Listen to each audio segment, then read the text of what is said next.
네, 안녕하세요. 비트아메리카입니다. 자, 오늘부터 차트 영상인데 가장 처음으로 어떤 것을 얘기하면 좋을지 굉장히 고민을 많이 했습니다. 물론 바로 지지 저항, 거래량 아니면 패턴 이런 거를 얘기할 수도 있긴 하지만 그건 뭔가 성에 안 찼다. 어떤 분야이건 첫 영상이 모든 것의 기준이 되는 만큼 그 기준을 우리가 원하는 궁극적인 목표에 대한 것으로 초점을 맞추고 싶었습니다. 사실 대부분이 경제적 자유를 목표로 하시겠지만 거기까지는 제가 인도해드릴 수 없어요. 솔직히 그건 제가 옆에 앉혀두고 가르쳐줘도 불가능에 가깝습니다.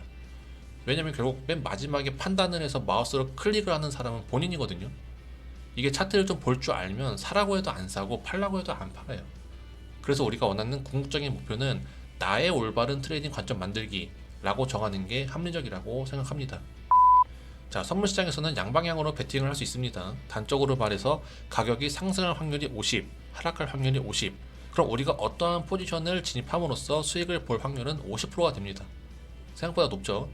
하지만 여기에 수수료, 레버리지, 그리고 가장 중요한 심리를 추가하면 현실적으로는 더 낮아집니다. 그럼 이러한 기본 50%의 확률을 더 올리기 위한 가장 효과적인 방법은 뭘까? 그 방법은 매매를 사실 단 한 번이라도 해본 사람은 모두 알고 있습니다.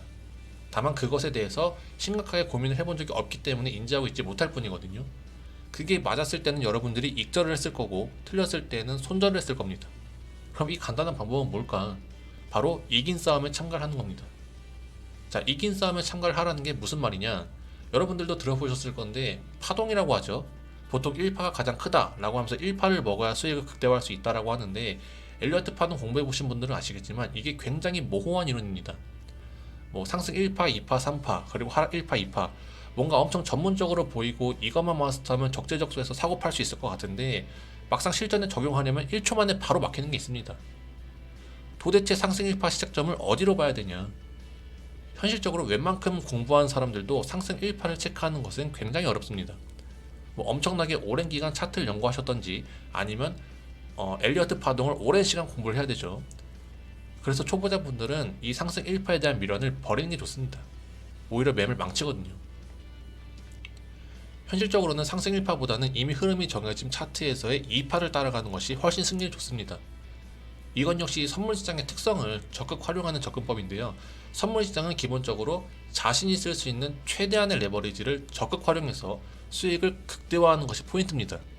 다시 말해서 이 파동이론을 통해서 20% 30% 먹는 게 중요한 게 아니라 20% 30%가 올라갔다가 조정이 들어왔을 때 다시 상승 움직임을 보이는 2% 3%이 구간의 레버리지를 써서 먹고 빠지는 전략이 훨씬 승률이 좋다는 거예요. 저는 그래서 선물시장에서는 엘리어트 파동이 오히려 위험하다고 보는 입장인데 상승 1파에 목숨 걸다가 잘못 봐서 반대 포지션 잡아버리면 그대로 청산까지 이어지는 겁니다.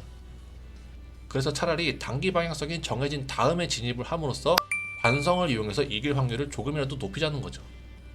아직도 선물 거래를 단순히 방향 맞추는 도박으로 하시는 분들이 굉장히 많은데 저는 이 방식이 선물 거래의 가장 기본적인 접근 방식이라고 생각합니다. 레버리지를 통한 수익 극대화 전략. 그럼 이걸 시장에서는 어떻게 활용하는지 알려드릴게요. 자, 먼저 지지 저항을 찾습니다. 그리고 지지 저항을 강하게 돌파하는지 여부를 체크해야죠. 돌파하는 캔들이 나오면 그 캔들을 기준봉으로 삼아서 종가를 찾습니다. 그리고 가격이 빠져서 다시 지지 저항이 왔을 때 그 기준봉의 종가를 목표로 삼아서 매매하시면 비교적 쉽게 수익을 얻을 수 있습니다. 자, 보시면 여기 저항 라인이 집중되어 있는 구간이 있습니다. 그만큼 강하겠죠. 그런데 이 구간을 거래량 동반해서 뚫어줍니다. 하지만 이런 자리가 50대 50의 불확실한 자리라는 겁니다. 한번 올려준 후에 내려오면서 지지 라인에서 타점을 잡아버리면은 이 거래량 터진 캔들의 종가 이 부분까지는 다시 한번 올라가는 모습을 볼 수 있습니다. 자, 잊지 말아야 되는 게 우리는 지금 1파를 이용하고 있다는 거예요. 당연히 첫 돌파 직후에 유용한 매매법입니다. 아무 자리나 통하는 게 아니에요. 반대로 숏도 한번 볼까요? 지금 이 자리가 많이 빠졌죠. 거래량 쪽을 보시면 거래량이 지금 기존의 흐름에 비해서 확연히 많이 나온 것을 볼 수 있습니다. 그럼 이런 곳에서 차트에 집중을 하는 거예요. 차트를 쭉 보다가 저항 라인에 왔죠. 그리고 뚫었는데 거래량이 없습니다. 그리고 10분도 채 되지 않아서 바로 무너지죠. 그럼 이런 자리에서 숏을 잡아두면 기준봉의 종가 여기 부분까지 수월하게 빠진다는 겁니다. 여유롭게 익절했겠죠. 자, 이런 자리를 무수히 많이 찾아보면서 그 안에서 익절한 것과 손절한 것들을 구분짓는 연습을 수도 없이 많이 해야지 여러분들의 실력이 느는 겁니다. 단순히 모양만 비슷하다고 헐레벌떡 진입하면은 계속 손절만 나오는 거거든요. 왜냐면 이것을 적용하려면 그 전에 합리적인 지지 저항을 찾는 연습을 또 수없이 많이 해야 됩니다. 차트는 어떤 딱 한 가지로 수익을 낼 수 있는 분야가 아니라서 저도 지속적으로 교육 채널을 통해서 실시간으로 차트가 어떻게 변하는지 말씀을 드리고 있는 거고, 다양한 관점들을 보면서 시야를 넓히는 연습을 해야 되는 겁니다. 이런 장기술 몇 개 안다고 해서 여러분들의 계좌가 바뀌진 않습니다. 왜 1파보다 2파인지, 2파에서도 레버리지를 어떻게 써야 되는 건지, 왜 차트가 이렇게 흘러가는지 그런 이해를 하고 스스로 찾을 줄 알아야 우리의 궁극적인 목표, 나의 올바른 트레이딩 관점 만들기가 완성되는 겁니다. 자, 오늘은 차트 교육 첫 영상으로 올바른 트레이딩 관점 만들기를 위한 내용을 담아봤습니다. 그 예시로 파동이론을 선물시장의 특성에 맞춰서 이해해보는 시간을 가져봤는데요.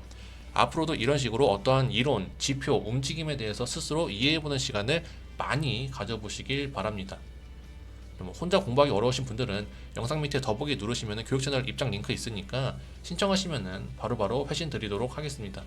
자, 오늘 영상은 여기서 마무리하겠습니다. 네, 감사합니다.